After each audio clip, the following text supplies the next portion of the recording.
I love theater and take all my roles seriously. Dad, physician, team leader. When I was a kid, I dreamed of helping to protect those in need as either a doctor or a Jedi.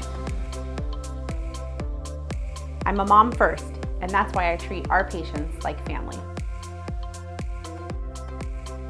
Caring for my family and yours, that's the goal.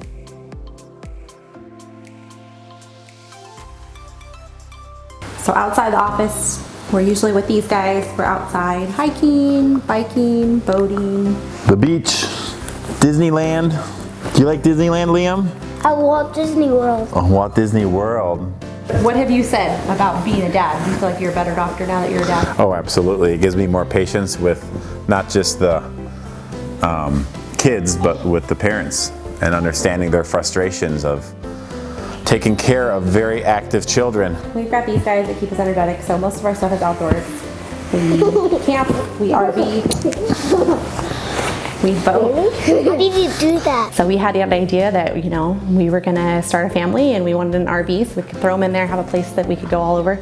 And so we were trying to have a kid, wasn't pregnant yet, and we said, you know what, we're gonna buy the RV. It's gonna happen, and bought the RV, and then a month later we found out I was pregnant with my oldest. Part of what my wife's and my values were mission work or relief work abroad. And obviously as a physician, there's a lot of opportunities for that. And my first opportunity was actually with Maujude post-tsunami back in 05, 06, and we actually did a relief trip to Sri Lanka. The kids were so young, they weren't able to be a part of it, and this is something we did want to model to our family. And so our first trip with the two older girls, I think they were 13 and 12 at the time, we went to Thailand.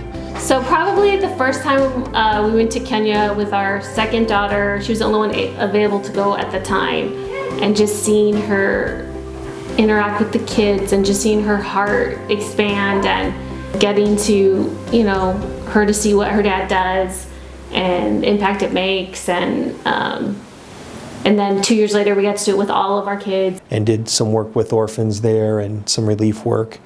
And then since then, we've done about 4 trips to Nairobi, Kenya in the Mathare Valley, and able to volunteer, of course. People from Cucamonga Valley Medical Group have been able to, you know, join that team and go down and partner and experience that as well, and it's been awesome. When you see so much poverty, you know, a lot of times people say, oh, then your kids learn to be thankful, and that is true, but the thing I think that we get out of it the most is the seeing where real joy comes from, and that things don't bring you happiness and things don't bring you joy, and they really get to experience that when they go to these places and see these kids and these families they're content and happy even in, you know, the worst of poverty, because they don't value things. And so that's been really cool for our kids to experience. We do a lot of activities with the boys. They play piano every day, 20 minutes. It's fun to hear them. It's fun to see them grow as young pianists. The boys are involved in soccer and working, you know, the long hours here and making time for soccer. I think we have maybe one day off where we're not taking them to soccer practice. So here we are at the Day Creek Park in Rancho Cucamonga, and we're getting ready to start soccer practice with the 4 boys. The 2 little ones, Naphtali and Noah, are working on developing their dribbling skills a little bit more. They have great feet and power to the legs, but we want to be able to practice their dribbling, and that's what we'll be doing out here on the field today. Now with kids, what do we do to decompress? We sleep when we can.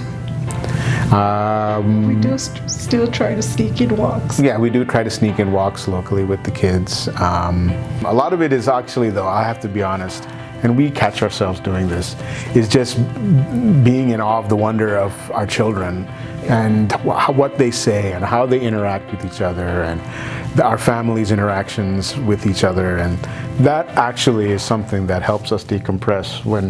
Yesterday when Hakeem was playing with that thing and he was singing that song, you know, it's just something where you stop and, you know, you just are grateful for the blessings you have in life. And that in and of itself can help you decompress, right? Because you're not thinking about other things, you're thinking about those things, right? So obviously a big part, family medicine, preventive health, is talking to families about food, talking to patients about food, and then I get the joy of having to do that for my own kids when I'm at home.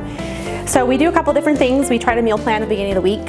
I usually go to the grocery store once a week, come up with a list of snacks and then also dinner menu, write that on the board so everyone knows what the options are. If I get home first, I start it. If my husband gets home, he starts it. We all know what's there.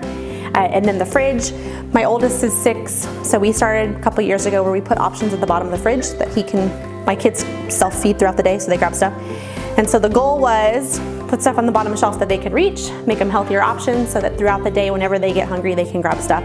So we've got yogurt, string cheeses, we keep applesauces, yogurt drinks, and then the fruit, obviously the fruit drawers at the top. So they've always got apples. We tend to slice them up because that's going to be an inhibit thing for them. If it's a whole apple, they're not going to eat it, but if it's sliced, they will.